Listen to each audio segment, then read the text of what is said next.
Hey, what's up, everyone? Thanks for tuning in to another episode of Enjoy Your Life, the podcast. I am your host, Farrah Lawless, and I have the wonderful, beautiful, talented, anointed, amazing Miss Maddie Rey here with me to talk about the Dwell message. Maddie, how are you, girl? I'm doing so good. Thank you so much for having me here on your podcast.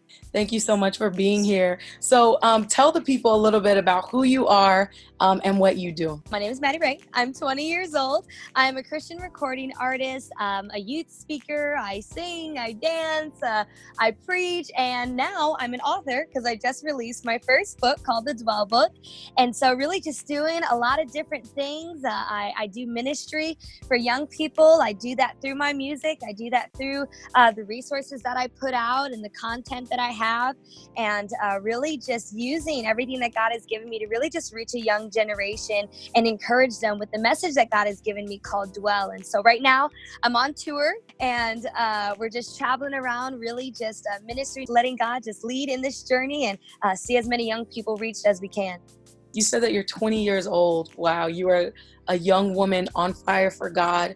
Can you tell us a little bit about where that passion came from? Yeah, absolutely. Well, I've grown up in church my whole life. I'm a pastor's kid. I'm a church kid. I love Jesus, grown up in it all. And I think for me, it kind of goes with the message that I minister of Dwell, which I can get into in a little bit. But really just having grown up in church and having just seen the goodness of God, just having seen, God move, being a part of services where I've experienced God. I've had encounters with God. I've seen God move. I've, been a part of revival. I've experienced the fire of God. And I think for me, that's just, where that fire comes from, that passion comes from, my love for God, wanting to just really pursue him and go after him, and wanting to just even be in ministry, being 20 years old and not having gone off, into the world or into the secular arena, but wanting to stay in ministry is something that's so, important and dear to my heart, and doing that of really just glorifying God in this season of my life. And so I love Jesus, love all of that, and love just really leading people to him as well. Wow, that's beautiful. Before we started the podcast, you and I talked a little bit about how my sister Angel actually told me who you were before we got connected and things like that. And there was a story that she told me. I vaguely remember, but I want you to share that story with us about how you were saying something to the effect of that young people don't need any more bad news and don't need to just keep hearing bad stuff over and over, but spread the good news and talk about Jesus and the gospel message. Can you share that story with us? Yeah, so that's funny that she, kind of that stuck out to her. My dad, he actually ministers a message encouraging people to turn their hearts to this young generation, so that way this young generation can turn its heart back towards God. And so I think for me in this season of my life, my heart is just really turning towards God's people. And through that, I'm a youth pastor at my church as well. And I know all of the things that, young people go through. Still being 20 years old, I know what's going on in our generation. I know the things that young people are being hit with, the lies that are being sown into them of who they are, of who they aren't, of what they can be, of what they can't be. All of these different things that the devil lies to them about, and really even what society sows into them. And I think when I put that post together, it was really to just encourage people to get into a place where we're not just so focused on maybe just, what you're doing in the present and where you're at in life, but saying, how can we reach out to others? How can we, encourage someone else with something like, social media, where there's so much that's coming at people on there. We hear so much of who we aren't. We hear so much bad news of how, we're not going to be anything. We're not going to make it. We're, not going to get out of the situation that we're in. And the only, news that they need to hear, the most powerful thing that will change them, save them, get them into the place where they need to be is Jesus. There was an excerpt from my book that I just wrote, and I put on there that positivity and inspiration, that's not going to change people. Relevancy and relatability, that's not going to save people. What's going to save people, what's going to change people is the greatest message of all time. Not just a positive message, inspiration, something that's relatable to people, but it's the greatest message of all time, and that's the gospel of Jesus Christ. And if we can get more people sharing that, if we can get a young generation who's ready to just do more than just say that I'm a Christian, but actually walk this out, that's when we'll see other young people reaching other young people, and we'll start to see God move in their lives in such a great way. I love that. Now tell us, you made reference to your book, but talk to us a little bit about the book. First of all, what was the inspiration? Second, how did you even get your start? You're a young author. What was your process like even getting to that point, and what is your hope through the book? I'm a pastor's kid, have grown up in church, and in growing up in church, I had heard a lot of testimonies of a lot of people. You hear people come into the church and, they get up and they give their great testimony of how God redeemed them, how, they were out in the world and their life was ruined, but God, and God saves them and redeems them, and you shout and you praise God for that, and you're like, wow, God is amazing. That's a great testimony. But I remember being young, and I went to my dad, and I said, Dad, I hear all these testimonies of people that have been out in the world. They found themselves hooked on drugs and addicted to alcohol and caught up in perversion and were out partying and wasted their life and did all these things. But then God saved them and he redeemed them.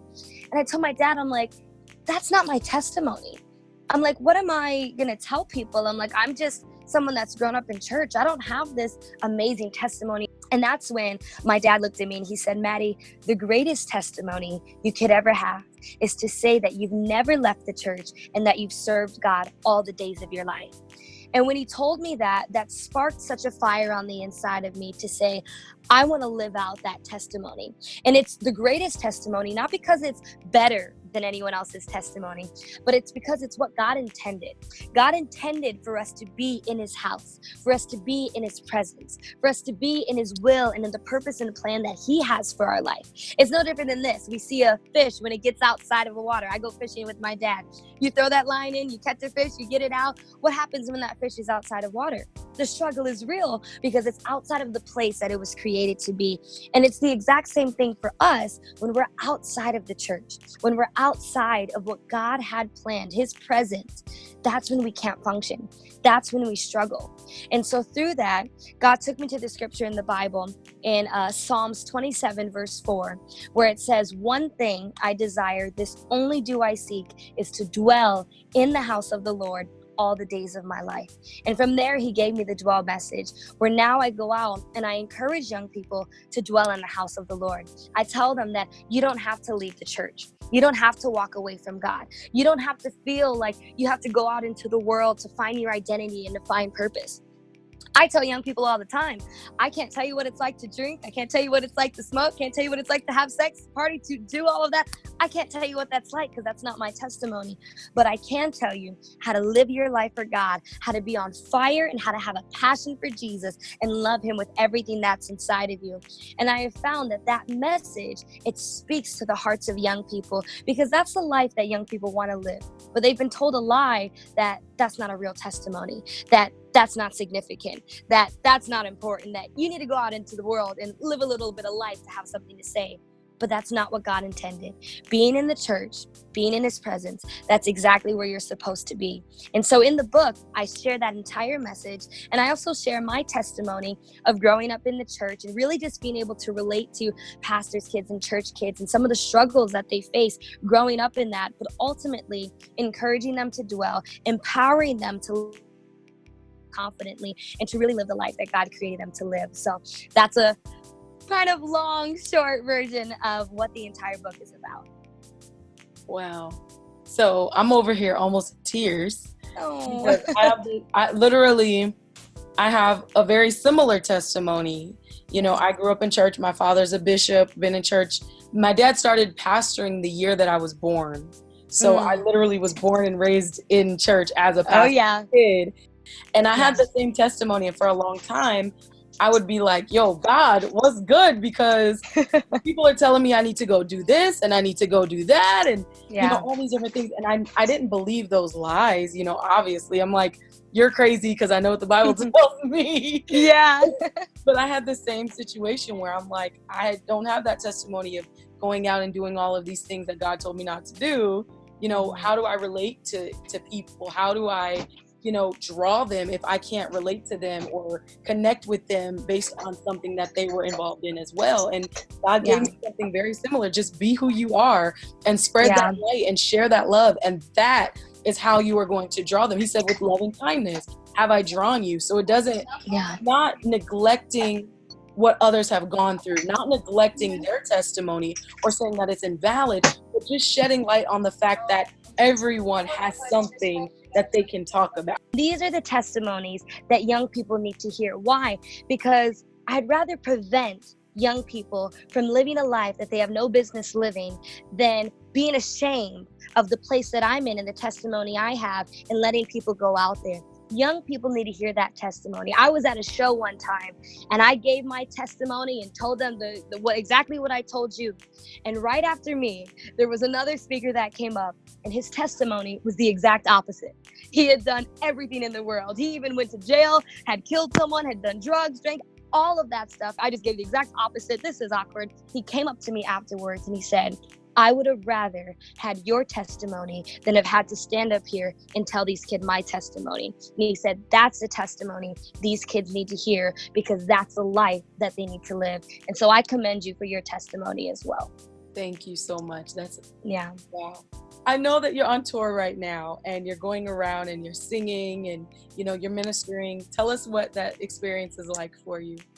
Yeah, it's been so amazing. It's been really neat because I have my family here with me. My mom's been helping with merch. My little brother's been helping offload and unload and all of that. And so it's been great having them with me. But I've loved it. For me, I'm a revivalist at heart. And so I love just going into places and just bringing the Spirit of God and just seeing Him do what He does. And we've seen just so many young people just really have experiences and encounters with God and so many lives just being changed. One of my favorite things out of everything that I do on this tour, because I perform, I sing, I dance, and then I preach, I do all of that. Probably my favorite thing is once I'm done doing all of that, I go back to my merch table and I get to meet and just connect with people. And I love doing that because so many times we can see, the person that's up there doing what they're doing. We hear what they have to say. We get it. We know what they're doing. But to be able to connect with people personally and really just share with them that this is my heart for you. I'm not just doing this because it's what I like to do. I'm not just doing this because, I have a passion for music and I love to preach. And it's, I do love that. But my heart while I'm on the road it's a heart for the people, God's people. I really want to share that with them and know that this is real, that I'm not just here telling you this is the life you should live, but I'm here to help you walk that out. I'm here to let you know that you can do that. And so just being able to meet the different people that I've been able to meet and just hug people and love on them and sign posters and sign the books for them and just see them be filled with so much joy and so much hope has honestly just been a privilege and an honor to be able to do this. So it's been a blast. Wow. Now, with all of that excitement of traveling and being someone that others look up to and admire, how do you stay grounded? I think it's probably three things. I think number one, it's my parents. My parents definitely help me with that. They are my accountability. They're always with me. They always, help keep me in check with all of that as I'm doing ministry. My father really sows a lot into me and imparts into me. Number two, I would say my church. My church really just keeps me humble because every time I go back, from being on the road, I'm with my church family and they're the ones that have helped me, be able to do what I'm doing, to be able to be on the road and have the resources that I have. I think number three is really just knowing that this is a responsibility that I have, that God has given me, that I am responsible for the way I live my life, for the way that I impact people, for the things that I do. And I take that very seriously, that I can't just live whatever life that I want to live. God has called me to do this, and I am responsible to do what He's called me to do. And so I think really those three things really keep me grounded, keep me focused, and keep me in the lane that I need to be in. What is one of the biggest obstacles that you feel you face, whether it be with traveling and being on tour or singing or your book? What are some of the biggest challenges that you face?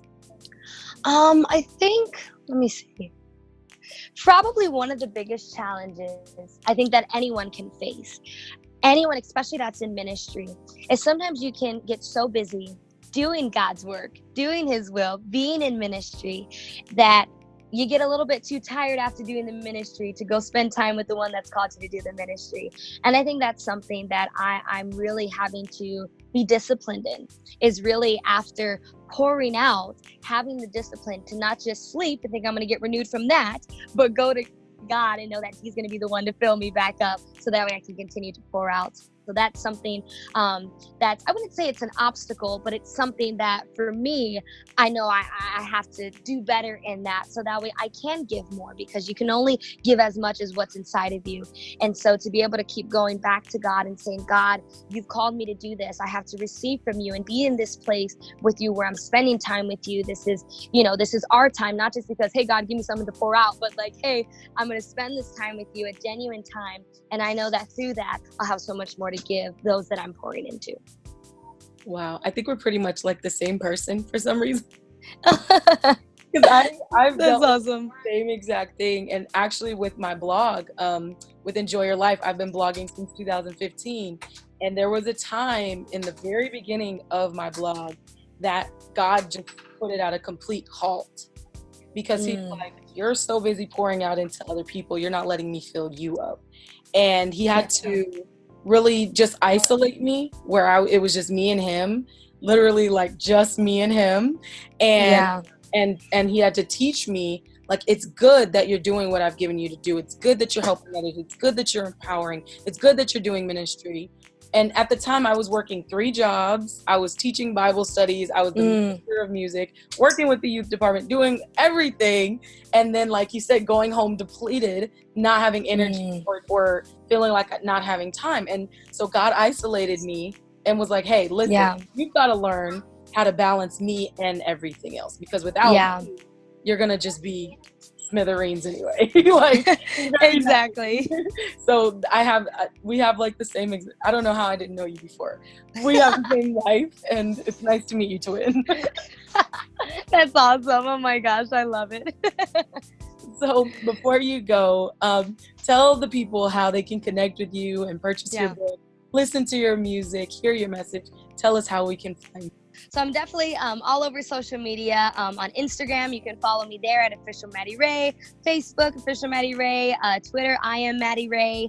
And then I just released a brand new single called Confident. And so that's available on iTunes, Spotify, wherever you get your music from. And then, of course, the brand new book that's out, the Dwell book. You can purchase a hard copy at my online store called thedwellshop.com, or you can get an ebook version on Amazon. So that's where you can find everything. Oh, and if you want to book me or have me out to any ministry or youth event, you can email me at info@MaddieRey, or you can check out my website at MaddieRey.com.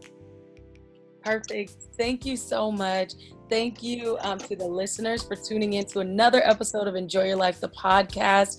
I'm your host, Farrah Lawless. We have Miss Maddie Rey here today, and I hope that something you heard encouraged you, inspired you, or sparked something in your heart. This was just inspiring and empowering, even just for me. So I hope you really enjoyed yourself listening. Maddie, I hope you enjoyed yourself being on the podcast. Thank you again. Absolutely. All right, until next time, I love you and God loves you. God bless.